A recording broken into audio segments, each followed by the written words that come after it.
What's up, everybody? Big Herc 916, getting down fresh out. Hit that like button, hit that subscribe button, represent, and go to freshoutseries.com and pick you up some merch and grab your Wig Splitter t-shirt, man, and support, because you know we're one of the realest YouTube channels out there. I got all the way from DC, my man Dominic, and man, he's got a hell of a story to share with you guys, so make sure you guys get your coffee or get whatever you guys drink on, your Bud Light, and tune in.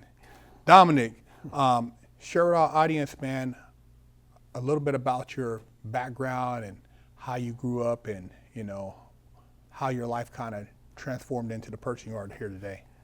Wow, where I start? Let me start with I was kind of doomed, you know, at a young age because my father, may rest in peace, Roland Roach Henry, he was probably one of the most notorious gangsters in the country at that time. And I normally don't talk about it, but so everybody understand who I am, where I come from, my lineage, you appreciate where I'm at now.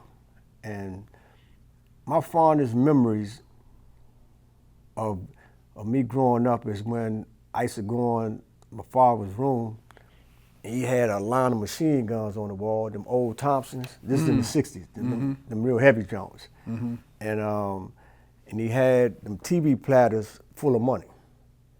And this was a nice sized room, so give or take maybe a couple mil, and I used to just play with this stuff. You know, I remember the first time one of them Thompsons fell on me. You know, them things was heavy. You know, them old machine guns, they was heavy. He came in laughing, you know what I mean? You know what I mean? I told you don't be coming here playing with my stuff.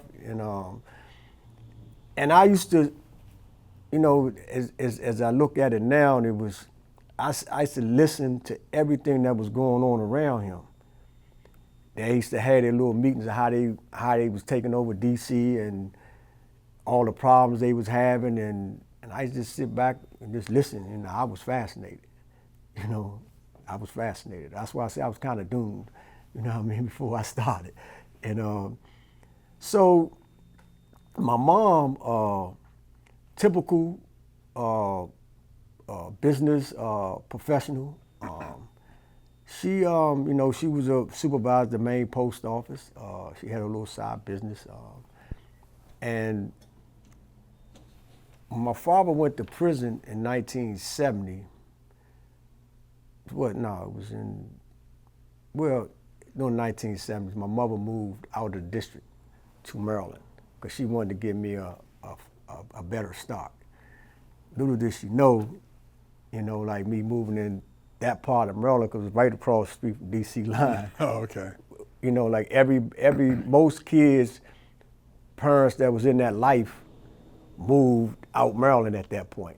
So you really around the same people, you know what I'm saying? So, you know, at that point, this kind of funny though. My big sister, her name is Tanya, that was like my big brother. And she used to whoop me all the time. she used to whoop me all the time, and that's why I got into boxing. You know, I was like, 10 years old, and I started boxing.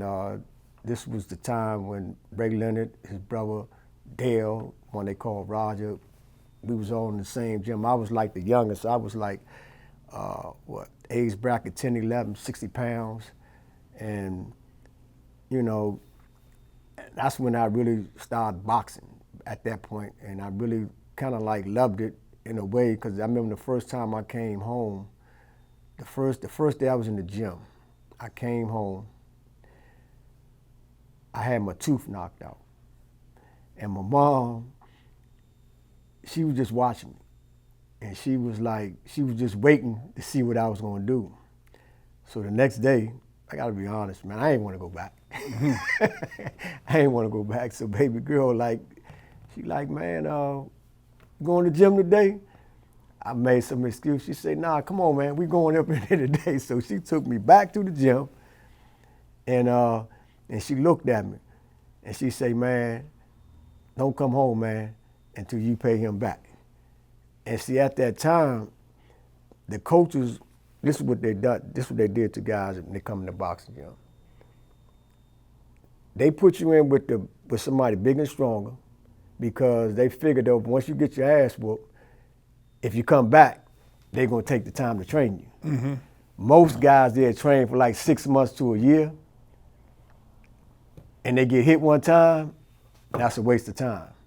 So that's why they did that. There's nothing cruel about it, but I respect it. And, you know, like, when I went back, his name was Pee Wee, it's Pee Wee and David. I never forget that. They was like 14 years old. They was bigger and stronger.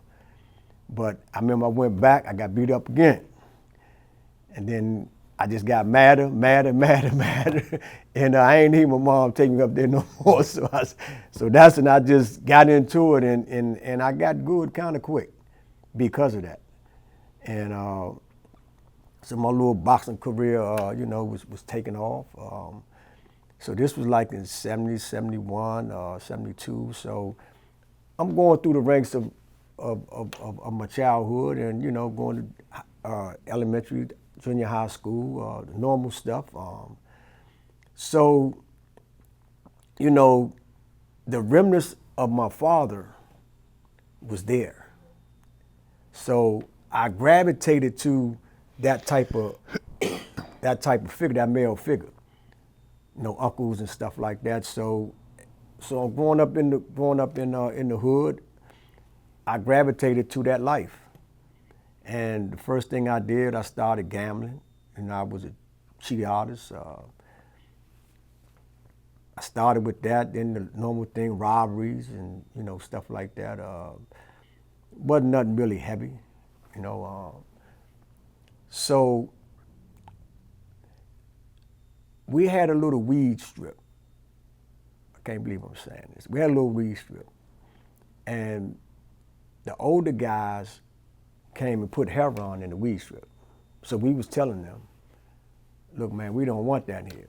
We want to sell our weed and our little angel dust and that wacky weed. That's the stuff they had back then. And so they like, we're going to do what we want to do, and nothing you're going to do about it. So what I did was I said, okay. Back then you weren't doing a lot of killing. So I remember watching this show, and a guy was trying to mail something back to his sister. It was some type of medicine or something to heal his sister.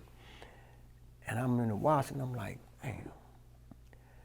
So my mind started clicking, okay, so when I went over Afghanistan, I went over there first, met people. I just ain't go over there, and I was setting it up, had a little bank robbery money, with like 40 G's. And so I met some good people. They knew what I wanted, so I wound up getting a connect, and I bought like, 4 keys. I got them like $8,000 a piece. I got to keep $8,000 a piece. This is heroin. This is back in late 70s. Mm. And so what I did was, I did the poor man smuggle. I went back to the movie, and I mailed it back in ounces. I had the ounce cards. That's how he got his stuff back to his sister. He was a card that it took an ounce or whatever it was, and I bagged it up, and it took like a month and a half. So I come back out on the strip, cigar, Adidas sweatsuit, hollow rope, you know what I mean? And I'm like, yeah, I told you, old bitch, excuse my language, but I'm just actually what happened. I'm gonna run y'all motherfuckers out of business. And they like, yeah, young, you ain't nothing, you ain't gonna do nothing. So I took out about 50 samples and stormed to the fiends. You know what I just got. I'm gonna have the best, even though them 5 keys, I turned to like 15. Even though I did that, it's still the best thing smoking, you know what I mean? So, long story short, I ran them out of business. And they got to thinking. And what they did was they paid a rapist to rape my girl. Knew these dudes were creeps. They knew if I found out about what I was going to do, and I did what they thought I was going to do. Something stupid, made the biggest mistake in my life. Wound up killing the first guy. I'll get into the details later. And I'm shooting at the other one, but he ran it towards some little kids. So I pulled up, and that's when I went to prison. I ain't never get no drug charge or nothing like that. That's when I went to prison for murder. Then when I got to prison, I had a partner named Buddy Love. This is my man. Me and him real tight right now today. We made a bet, because we used to go so hard in the D.C. jail and Maryland system. We made a bet about who was going to get the death penalty first. That's how hard we was going. And that's the path my life was taking when I first got locked up. I took 40 years and turned it to life plus 40. Murder 1, murder 2, and the manslaughter. The murder 1 wasn't my case. I got that overturned later. That's not my case. That wasn't my case. But the manslaughter, you can't make this stuff up. This guy, he raped and strangled a 7-year-old girl, but he was in the prison acting like he was a tough guy. And, one thing led to another. He called himself calling me out because I was making statements at that point. We didn't want to be associated with nothing like that. No rapists, and I don't want them around me. So he was on his little tough guy stuff, and he swung on me in front of the police. I knocked him out, stomped the shit out of him, and he died. So that right there put me in a whole nother stratosphere with the tough guy world. You know what I mean? I don't kill somebody with my hands and feet. So you know how that go. Mm-hmm. So I wound up going to Marion, Illinois, and I was locked down for 8.5 years, straight lockdown. And during that time, I want to go back to my transformation. What basically got me to change. The first component was my father. When he realized that I was, how hard I was going, he was kind of proud. I'm gonna keep it 100 with you. But on the other end of it, he said, "Man, I want you to be the last one that has to go through this in his family. Make sure you do that." That was pretty much the start. The second part was, I remember I was in Marin, and in Marin at that point, when you get in your visit, you had an orange jumpsuit on, and because it's max custody, you had to go on your visit with handcuffs and shackles. So my little daughter, she looked up and she started crying, telling my daddy a monster. Because you imagine what that do to a little kid to see big old orange jumpsuit with the leg, eyes, and shackles on. And, like that right there did something to me.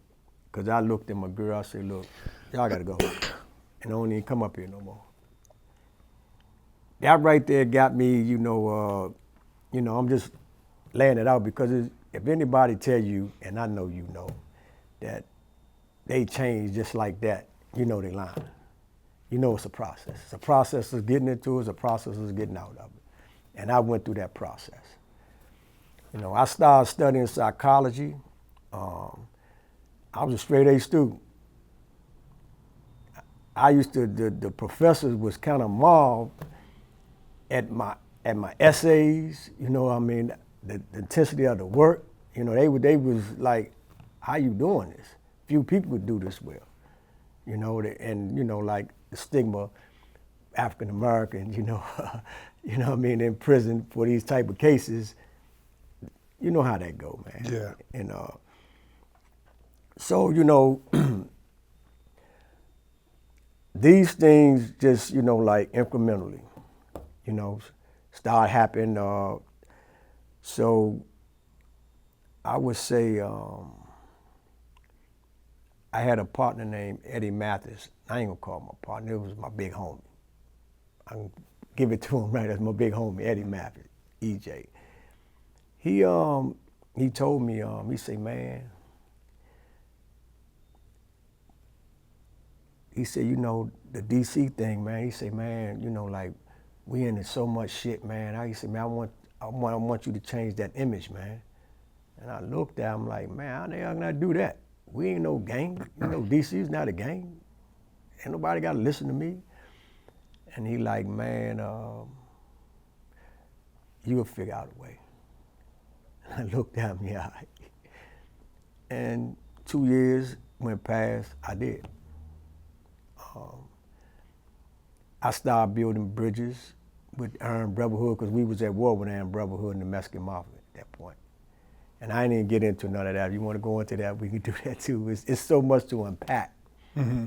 You know, we would be here all day if I broke down every aspect of things I'm telling you. And if you want that, you know, we be No, here. no, I definitely, I want to get your backstory, and then also, you know, we'll get into it on a separate one because, you know, a lot of people have asked me, and you're the first individual I've interviewed from DC because people fear they heard stories about DC in prison. Yeah. DC guys, you know, and I knew I was cool with a lot of them because of how I carried myself, and I just, you know, I had a way of communicating which I was able to talk to a lot of different guys in different states where typically in the Feds you can only socialize with people from your area. Mm-hmm. But you know, I was cool with a few guys that were from DC, and a lot of people, you know, they've, especially on some of the YouTube, they've heard stories about DC dudes and running institutions and stuff, and it's like, yeah, you know, DC ain't no joke in the Feds. Yeah. You know, and 50 dudes from DC show up, it could change the whole dynamic of a yard because of just how they carry it. And one thing I will say is that all the DC guys I knew stuck together. It wasn't like in California something happened, oh man, you from the Bay, oh man, you from here, DC. Man, if it's 50 DC, they all going hard. It ain't like one dude or he ain't, nah man, the whole DC car is on the yard. Mm-hmm. So that's one thing I seen that was different. I'm like, damn, you know, it's a different camaraderie or different level of just how they get down in the institutions. Yeah. Yeah. You know, I was always wanted to change that dynamic, and I think I did in most institutions I was in. What I mean by the dynamic, I'm talking about the negative part. I always look for ways to take the strength and turn it into a positive. And that's pretty much everywhere I went, the program I created, that's what we did. You know what I mean? We became a different force. And one thing I'm most proud of, out of everything that I've been through, what I'm most proud of, such as my kids and my wife, you know what I'm saying? But one thing I'm proud of is this, man. The program that we created, we helped over 40 different people get out of prison from its inception since 2000. This stuff we was doing in 2000. We just ain't started doing this. This is in 2000. And that is the thing I'm most proud of, and to see how strong it is today. You know, that's, you know, I know how to take, you know, negative situations and turn them into positive. You know, that's what we do. Yeah, yeah. And that's one of the strengths I see with you. You know, with everything I read and know about you, big dog, I ain't got nothing but big respect and salute you, man. I appreciate it, man. Like I said, I appreciate you being able to come on and share your perspective because I tell you, one of the things that's lacking, and one of the things I was,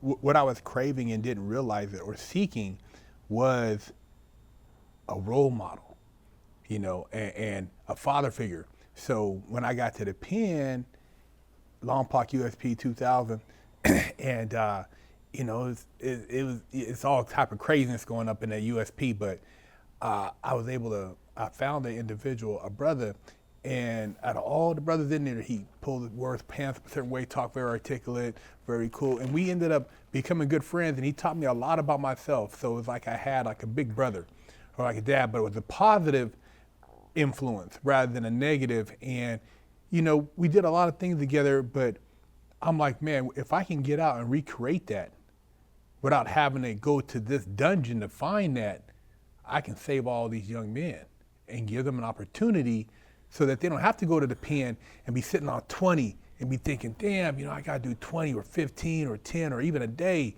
They can get it out here, and maybe I can help them realize something before they go behind them walls and have to deal with a situation they might not come home from. So that's what my big thing was, because I used to always think like, man, what if I could have recreated that experience without going to the penitentiary and being in this horrible environment? What if I could have found somebody like that on the street, or heard something, or had somebody that was, a positive role model? I never heard of a brother driving a Testarossa on the street, making, talking, being professional, talking about running business. I'd never seen that. I've seen working class dudes, I've seen squares, but not a dude who was, dapper, but also proper and had a sense of self. I've never seen that. So, there's not a lot of that out there, and that's one of the things that I pride myself, me and my partner, on Fresh Out, is that, not glorifying something to try to make it like it's a rite of passage or a badge of honor, but showing that you can do other things, and the same energy you put into the streets, if you put that into actually being a young professional, or taking whatever you're doing to the next level, man, you can run shit on the street legitimately. You ain't got to go to the penitentiary and be somebody that's a shot caller or running the yard to be important, man. That's what they project a lot of that on a lot of these channels. Oh man, this dude, how much time you do, how many kids you see? Oh man, yeah, you was doing it. The dude did 30 years. His kids grew up, his grandparents died, his mom, and you guys want young kids to look up to, that's some bullshit. Look up to the dude who didn't go to the pen. What about the brother who, let's not glorify, because I don't want them young kids looking up to, oh man, I'll do that shit. I'll be that same dude. And you'll take another brother. I mean, it's the value. We don't even value each other. So I'm trying to, like you said, bring that value to this.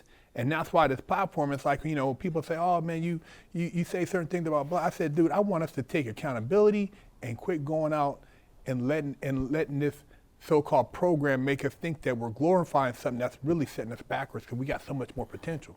I've seen some of the smartest people I've seen is in prison. Well, I'm glad that you the first one that just spoke what we all say all the time. You the first one in the media just spoke, and what I'm gonna be specific what I mean by that. We don't have to go to prison to become men. You the first one that really articulated that. And that's something we work on every day. I don't like really talking about my past, but I know the only way that people can understand where I'm at now is understand the past. Yeah. I do not glorify it, and one of our signatures in Young Men Incorporated, this is the inmate organization now. It started in prison, but now it's a professional organization. This is one of our strongest features. We don't want to be remembered for that. We want to leave a positive legacy. Yeah. We want to make sure that the youngest today don't travel that road, because we know it ain't nothing nice.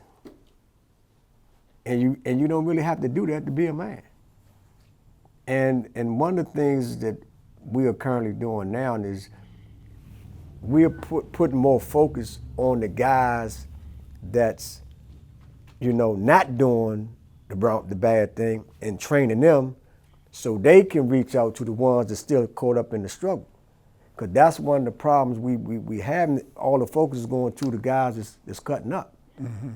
And you got this pool, they out floundering now. So we're going to strengthen this pool, let them know, look, man, you don't have to come here.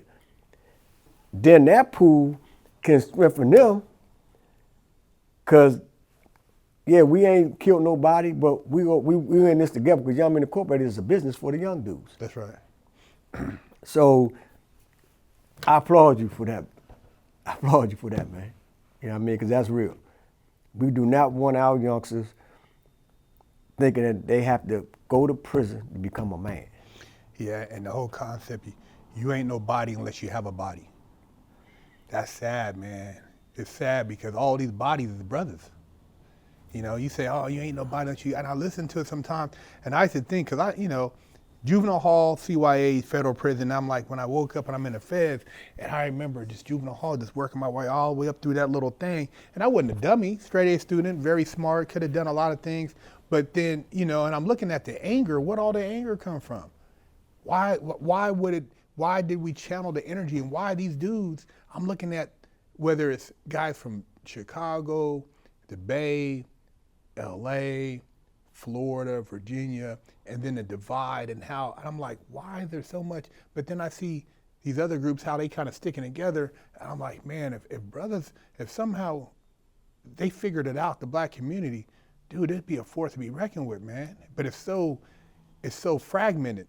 And when I talk to all these different people, because a lot of people were then talking to different people, I would talk to a lot of different guys because I was in a law library, and I'd be like, there's a lot of commonalities, but nobody's talking because everybody's divided. So once again, that led me to be like, what could I do differently? Because I know when I got out, for me to be in prison and to see this, the God or the universe had a purpose for me. So the purpose is greater than me just doing this time. It wasn't a bank robbery.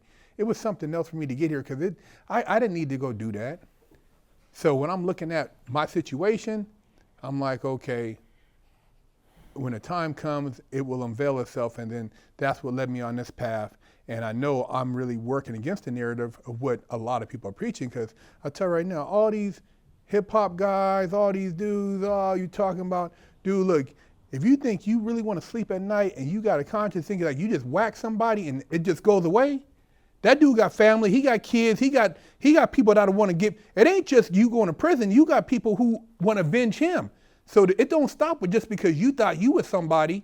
So it builds and it builds and it builds. So my thing is, before it even gets to that, we got to look at something bigger, and there's a bigger goal or bigger picture, which a lot of times they don't want us to realize, that can turn our whole community around and really go above and beyond, because we have so much to give, but we don't share. And at the same time, it's still a lot of that mentality of not humbling yourself to learn from each other. And that's one thing I always remind myself, always be humble and not be prideful, because you never know who will bring you some information that'll change your life, or somebody who will open a door for you.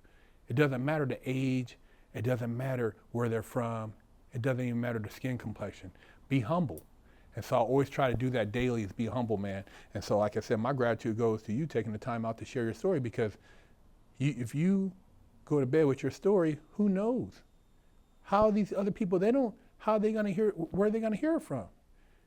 What you have is something that could maybe change a generation. You know how many people are going to watch this video and listen to this story and rewind it, listen to it, rewind it, listen to it, maybe try to send a comment, message you or something. So it's important, that we have these other leaders come out and share and to pop holes in all the bullshit, because there's a lot of bullshit out there.